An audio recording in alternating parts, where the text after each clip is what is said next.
Hello, good morning students. तो आज हम पढ़ने वाले हैं राजनीतिक सिद्धांत का परिचय। तो ये बीपीएससी आपका जो कोड होगा बुक का 131 रहेगा। तो इकाई 1 में जो है राजनीति क्या है।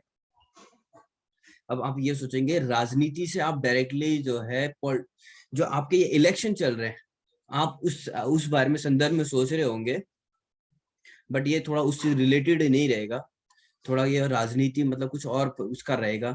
तो यहाँ पे हम इसमें पढ़ेंगे उद्देश्य, परिचय, राजनीति एक व्यवहारिक गतिविधि के रूप में कि किस तरीके से राजनीति की परिभाषित कठिन है, राजनीति की प्रकृति, राजनीति मानव स्थिति की एक अप्रिय विशेषता, एंड सबसे मेन इंपॉर्टेंट होता है कि राज्य क्या है, कि राज्य के ऊपर जो है राफल्स ने जो है किस तरीके से जो अपना विचार दिया, और राज्य के अलग अलग विभिन्न स्वरूप उसके बारे में हम स्टडी करेंगे आज के दिन में।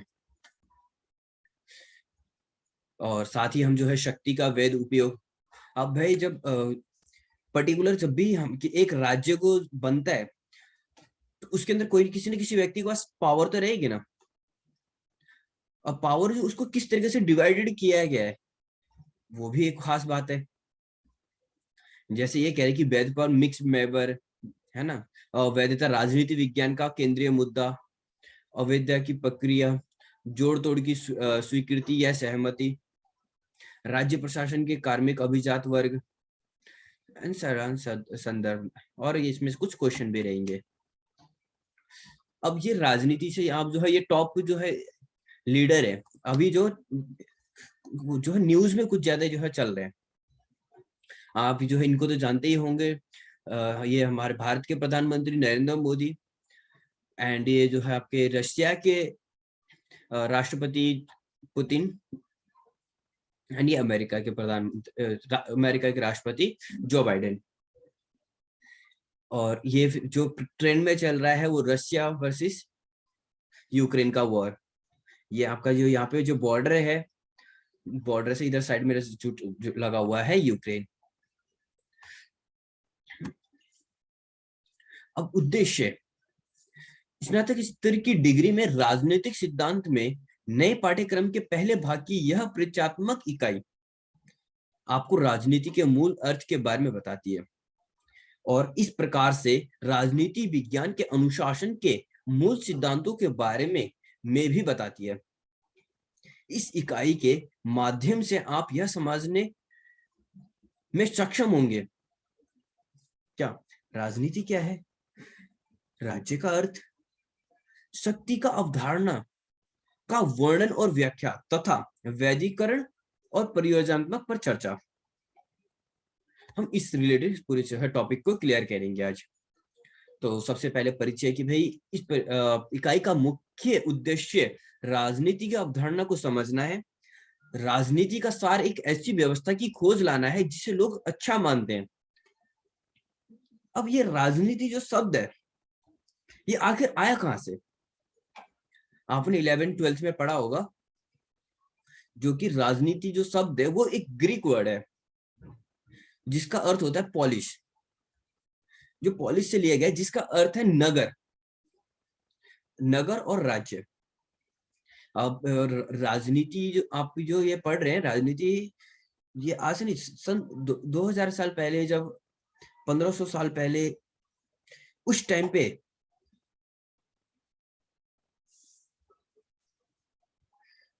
तो उस टाइम पे जो वो चलती थी तो उसके ऊपर अरस्तु ये सब इनको जो उन्होंने उस टाइम के जो है यूनानियों ने दिया हुआ नाम है ये, ठीक है। तो सब पॉलिश से लिया गया है जिसका अर्थ है नगर और राज्य। प्राचीन यूनानियों ने के बीच राजनीति सोच भावना के सबसे ऊपर एक ही संगति से संबंधित होने का यह एक नया तरीका था। नागरिकों के रूप में वे भी समान थे, हालांकि नागरिकों को उनकी धन, बुद्धि आदि के संदर्भ में विभिन्न स्थितियों में भिन्नता थी। अब पहले भी ये चीज होता था और अब भी होता है कि किसी भी व्यक्ति को अगर आप पहचानना तो आप किस संदर्भ में पहचानेंगे, धन या बुद्धि, है कि नहीं। आप एलन मस्क को किस हिसाब से जानते हैं, उसके पास धन और बुद्धि दोनों है। आप जो है सिर्फ नरेंद्र मोदी को किस हिसाब से जानते हैं, बिकॉज ऑफ बुद्धि। अमित शाह को किस नाम से जानते हैं, बिकॉज ऑफ बुद्धि। उनकी सोच, उनकी पावर ही उनकी सोच है। उसी तरह यह राजनीतिक अवधारणा है जो न्याय को तर्कसंगत बनाती है। राजनीति इस नई चीज के लिए विशिष्ट गतिविधि है जिसे नागरिक कहा जाता है। अब भाई, जब तक नागरिक ना हो तब तक आप राजनीति करेंगे किससे? यह बात मेन टॉपिक हुई। राजनीति का एक विज्ञान संभव है क्योंकि राजनीति स्वयं नियमित तरीके से पालन करती है, भले यह मानव प्रकृति की दया पर जहां से यह उत्पन्न होता है। अब जो राजनीति है यह मानव प्रकृति की दया पर उत्पन्न है। ऐसे क्यों बोला गया? क्योंकि ऐसा तो है नहीं कि प्राकृतिक हो राजनीति, जो आप शुरू से चलता आ रहा हो, ऐसा है नहीं।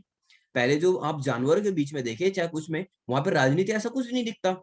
मानव निर्मित है राजनीति, और इसको जो है नियमित तरीके का पालन करती है। ऐसा क्यों बोला जाता है? क्यों? क्योंकि आपको राजनीति करने के लिए भी आपको कुछ नियम फॉलो करना ही पड़ेगा, है कि नहीं? और साथ ही ग्रीक राजनीति अध्ययनों के ने संविधान के साथ काम किया और मानव प्रकृति और राजनीतिक संघों के बीच में संबंधों के बारे में समीकरण किया। शायद इसका सबसे शक्तिशाली घटक अवधर्क चक्र का सिद्धांत था। तानाशाही व्यवस्था बिगड़कर अत्याचार का रूप लेती है। अत्याचार को अभिजात वर्ग द्वारा उखाड़ फेंका जाता है। अब भाई, पहले के आप जो है भारत को जो है आजादी मिलने से पहले तानाशाही थी। कई सारे राज्यों में राजा सिस्टम थे, मोनार्क सिस्टम था, जिसको धीरे धीरे राजतंत्र को फेंका गया। वो सिर्फ भारत में नहीं, पूरे विश्व भर में पहले राजतंत्र था। राजतंत्र को धीरे धीरे फेंकते फेंकते अब लोकतंत्र आ गया।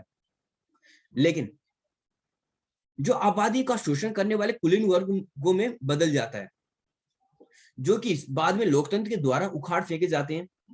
वही बोला, राजतंत्र को उखाड़ फेंका किसने? लोकतंत्र ने, जो कि बदले में भीड़ शासन की असहनीय अवस्था में बदल जाते हैं।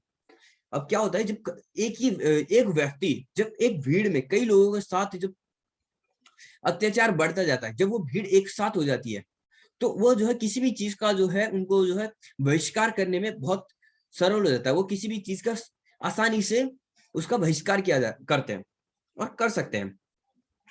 उसी का प्रकार उन्होंने राजतंत्र को बहिष्कार किया।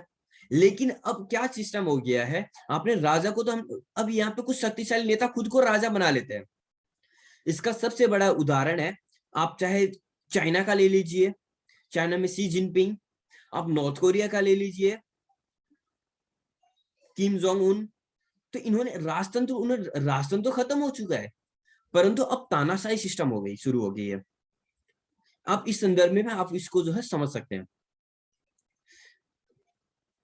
अब अरिस्टो का विचार है कि लोकतंत्र का कुछ तत्व सबसे अच्छे संतुलित संविधान के लिए आवश्यक है।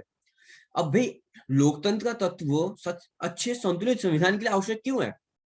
जिसे वो राज्य तंत्र कहते हैं।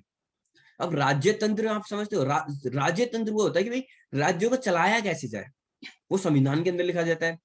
हमारे भारत का संविधान कैसा है? लचीला, और उसमें कुछ भी बदलाव किया जा सकता है। कठोर तथा लचीला है भारत का संविधान। उन्होंने कई संविधानों का अध्ययन किया और वह विशेष रूप से राजनीतिक परिवर्तन की प्रक्रिया में रुचि रखते थे। उन्होंने सोचा कि समानता की मांग के लिए क्रांतियां हमेशा उठती हैं। प्राचीन रोम राजनीति के सर्वोच्च उदाहरण के रूप में मानव द्वारा संचालित कार्यों द्वारा संचालित एक गतिविधि है जो स्पष्ट रूप से शक्ति के व्यवहार को सीमित करता है कि नहीं? अब यहाँ पे क्या सिस्टम हो गया है, इन्होंने क्या बोला कि भाई जो आप राजनीति का जो पावर है, अब उसको भी संविधान द्वारा उसको कंट्रोल किया गया। आप किसी और ने तो भारत का देख लीजिए, उदाहरण देते हैं। भारत में क्या है, सभी शक्तियां आपस में बटी हुई है। राष्ट्रपति का पावर अलग है, राष्ट्रपति तीनों जो सेनाओं को देखता है, तो प्रधानमंत्री पूरे राज्य को देखता है, पूरे जो है भारत वर्ष को देखता है। फिर उसके नीचे सीएम, वो पर्टिकुलर राज्य को। तो इस वजह से पूरा भारत का भी जो है राजनीति का जितने भी पावर है वो सब बटा हुआ है। राजनीति के व्यवहारिक गतिविधि के रूप में राजनीति शोध, चर्चा और मानवीय संभावनाओं के व्यवस्थापन जूझ रही है। जैसे यह शक्ति के बारे में है, यह कहना है कि सामाजिक एजेंडों, एजेंसियों और संस्थाओं की समस्या के बारे में है कि वे अपने पर्यावरण, सामाजिक और भौतिक क्षमता को बनाए रखे या बदल सकें। यह उन संसाधनों के बारे में है जो इस क्षमता को कम करते हैं, और उन बलों के बारे में जो इसके अनुशासन को आकार और प्रभावित करते हैं। तदनुसार राजनीति की ऐसी घटना है जो सभी समूहों को, संस्थानों और समाजों में पाई जाती है, निजी और सार्वजनिक जीवन में कटौती करती है। यह उन सभी संबंधों, संस्थानों और संचालनों ने व्यक्त किया है जाता है जो समाज के जीवन की उत्पत्ति और पुनरुत्पत्ति में निहित है। राजनीति हमारे जीवन के सभी पहलुओं का निर्माण करती है और ठीक करती है, तथा यह सामूहिक समस्याओं और उनके संकल्पों के विकास के मूल में है। अब राजनीति क्या है? इसके ऊपर व्यवहारिक गतिविधि है। अब व्यवहारिक गतिविधि मतलब समझते हैं कि भाई आप एक छोटा बालक से लेके एक बूढ़ा वृद्ध व्यक्ति तक, वो जो भी एक छोटी से छोटी गतिविधि करते हैं, वो सब एक राजनीति के अंदर आता है। कि आप इस संदर्भ में समझिए इस चीज को, कि एक बालक, एक छोटा बच्चा अपने पिता, अपने पापा के सामने, डैडी के सामने, अपनी मम्मी के सामने जो वो रोता है, किसके लिए? एक चॉकलेट के लिए। क्यों? क्योंकि उसको पता है रोने से उसको चॉकलेट मिलेगा, बट वो नॉर्मली मांगेगा ना, वो हंसते हुए, उसको चॉकलेट नहीं मिलेगा। अगर वो रोएगा तो मिलेगा। तो ये वो रोना क्या हुआ? एक राजनीति हुआ। यही कि हम हमारे लाइफ में जितनी भी चीजें, छोटी मोटी घटनाएं होती रहती है, उसी को एक राजनीति का एक हिस्सा माना जाता है। व्हाटएवर हम जो भी करते हैं। अब राजनीति को परिभाषित करना कठिन है। ये कह रहे हैं कि राजनीति को अब किस तरीके से परिभाषित करें। राजनीति की स्पष्ट परिभाषा जो उन बातों को उपयुक्त बनाती है जिन्हें हम सहज रूप से राजनीतिक कहते हैं, असंभव है। राजनीति विभिन्न उपयोगों और बारीकियों के साथ एक शब्द है। शायद हम एक संक्षेप बयान के इस तरह से करीब पहुंच सकते हैं। राजनीति वह गतिविधि है जिसके द्वारा समूह अपने सदस्यों के बीच सम्मान से स्थापित करने के प्रयास के माध्यम से सामूहिक निर्णय को तक पहुंचते हैं। इस परिभाषा में कई बड़े महत्वपूर्ण बिंदु है। जैसे कि मैंने पहले आपको बता दिया था, एक माँ और बच्चे का एग्जाम्पल दे दिया था, वो किस तरह से रोता है। तो इसमें वही कहना चाह रहा है कि भाई उसका अर्थ ही यही है कि हम जो भी करते हैं वो एक राजनीति के अंदर दायरे में आ जाता है। राजनीतिक प्रकृति। अब राजनीतिक प्रकृति है क्या चीज? राजनीति एक सामूहिक गतिविधि है जिसमें लोग शामिल होते हैं जो आम सदस्य स्वीकार करते हैं या कम से कम साझ नियत को स्वीकार करते हैं। इस प्रकार रॉबिन्सन क्रूसो राजनीति का नित्य प्रयोग नहीं कर सकते थे। रॉबिन्सन क्रूसो जो है राजनीति विशेषज्ञ थे, उन्होंने वो दी थी, राजनीति विचार का एक पारंपरिक विविधता को मानती है। यदि लक्ष्यों के बारे में न सही तो कम से कम साधनों के बारे में इसे मनाती है। क्या हम सभी हर समय सहमत हो सकते हैं जिससे राजनीति बेमानी होगी? राजनीति में चर्चा और अन्य के माध्यम से ऐसे मतभेदों को सही कर लेना शामिल है। इसलिए संचार राजनीति का एक केंद्र है। राजनीतिक निर्णय एक समूह के लिए आधिकारिक नीति बन जाते हैं, सदस्यों को उन निर्णयों के लिए बाध्य करते हैं जो यदि आवश्यक हो तो बल द्वारा कार्यान्वित किए जाते हैं।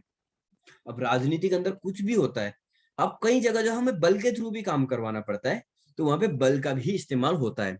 यदि हिंसा से निर्णय पूरी तरह से हो जाता है तो राजनीति बहुत कम होती है। अगर हाँ, राजनीति बहुत कम हो जाती है कब? जब हिंसा से निर्णय पूरी हो जाती है, कि भाई कुछ भी बात हो, हिंसा चल रही है, तो वहां पर राजनीति का अर्थ ही नहीं हुआ, वहां पे कोई लोकतंत्र का मतलब ही नहीं हुआ। लेकिन जबरदस्ती करना, यह इसका खतरा सामूहिक निर्णय तक पहुंचने की प्रक्रिया को कम करता है। राजनीति की आवश्यकता मानव जीवन के सामूहिक चरित्र से उत्पन्न होती है। हम एक ऐसे समूह में रहते हैं जिसे सामूहिक निर्णयों तक पहुंचना चाहिए, जो साधनों को समझने में, करने में और चाहिए, और अन्य समूह के संबंधित भविष्य के लिए योजना के बारे में होना चाहिए। एक परिवार चर्चा करता है कि वह ऐसे छुट्टी कहाँ मनानी है। एक देश एक फैसला लेता है कि युद्ध करना है या नहीं। अब आप जो है युद्ध करना है कि नहीं, आप यूक्रेन और उससे रशिया से जोड़ सकते हैं। अभी 1.5 महीने से ज्यादा हो चुका है रशिया और यूक्रेन की लड़ाई शुरू हुआ, बट ये लड़ाई आज की थोड़ी ना है। 1990 में यूएसएसआर जब टूट गया तो यूक्रेन कंट्री अलग बना, रशिया अलग कंट्री बना। बट आज उस टाइम से लेके अभी तक जो है उनके बीच में खट्टी मीठी बातें चलती रही। कई बार जो है रशिया जो है उसके ऊपर जो है आक्रमण किया, 2014 में कई सारे जो है जमीन हथिया लिया था, बट फिर भी रशिया जो है यूक्रेन का साथ देता आ रहा था। तो भाई पहले कंट्री जो है बैठ के सोचती है कि उसके ऊपर आक्रमण करना है कि नहीं है। ऐसी कोई भी कंट्री ऐसी आक्रमण किसी कंट्री पे कर नहीं सकता। क्यों? क्योंकि उनको उसको जो है यूनाइटेड नेशन से भी उसको जो है सोचना पड़ेगा। यूनाइटेड नेशन प्रतिबंध लगा सकती है कि उनको होने वाले नुकसान को सीमित करने की मांग कर रही है। ये सभी ऐसे समूह है जो निर्णय लेने की मांग करते हैं, जो उनके सभी सदस्यों को प्रभावित करते हैं। सामाजिक प्राणी के रूप में राजनीति हमारे भाग्य का हिस्सा है और हमारे पास सहत कार्यरत रहने का अलावा और कोई विकल्प नहीं। हमारे पास क्या है कि भाई राजनीति हमारे भाग्य का हिस्सा है। भाई हम ये नहीं कह सकते कि भाई कोई भी व्यक्ति ये नहीं कह सकता कि मैं राजनीति से दूर रहूंगा। क्यों?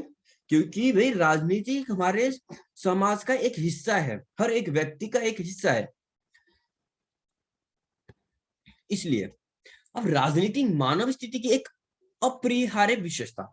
इसलिए यद्यपि राजनीति शब्द का उपयोग अक्सर निंदनीय रूप से किया जाता है। ऐसा क्यों कहा जाता है? क्योंकि भाई लोग, हर कोई गालियां देता है राजनीति को लेके। यार हमें राजनीति के अंदर नहीं घुसना। अरे वो राजनीति करता है, राजनीति में नहीं जाना। हित के आड़ में निजी लाभ की खोज की आलोचना के लिए राजनीति मानव स्थिति की एक अप्रिय विशेषता है। मतलब समाज सार्वजनिक हित के लिए, मतलब कि भाई राजनीति को इस किस गलत धारणा में देखा गया कि भाई कोई भी व्यक्ति राजनीति के अंदर जा रहा है वो अपने लिए जा रहा है, भाई वो समाज सेवा के लिए नहीं जा रहा। दरअसल यूनानी दार्शनिक अरस्तु ने तर्क दिया कि मनुष्य स्वभाव से एक राजनीतिक पशु है।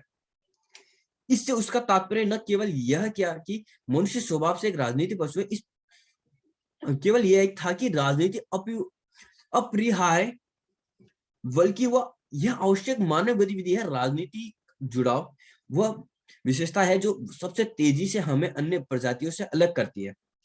अरस्तु के अनुसार लोग केवल एक राजनीतिक समुदाय में भागीदारी के माध्यम से तर्क गुणी प्राणियों के रूप में अपने वास्तविक स्वरूप को व्यक्त कर सकते हैं। अब भाई आप राजनीति के थ्रू ही आप जो है अपने अपने जो है बारे में आप जो है लोगों को बता सकते हैं। अगर भाई ऐसा ही अरस्तु ने क्यों बोला, आप सोच सकते हैं कि भाई अरस्तु ने ऐसा क्यों बोला कि कोई भी गुणी प्राणियों के रूप में अपने वास्तविक स्वरूप को क्यों राजनीति के थ्रू क्यों व्यक्त कर सकता है। एक समूह के सदस्य शायद ही कभी सहमत हो, कम से कम शुरू में किसी क्रिया विधि का पालन करना है। भले ही लक्ष्यों को लेकर सहमति हो, पर साधनों को लेकर अभी भी झगड़ा हो सकता है।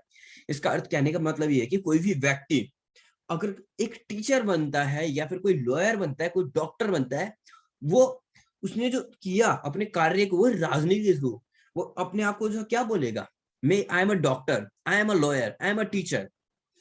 तो बोलने का जो उसका जो राजनीति है वो अपने आप को पहचान राजनीति के थ्रू ही देता है। एक समूह के सदस्य शायद ही सभी सहमत हो, कम से कम शुरू में किस क्रियाविधि का पालन करना है। भले ही लक्ष्यों को लेकर सहमत हो, पर साधनों को लेकर अभी तक झगड़ा हो सकता है।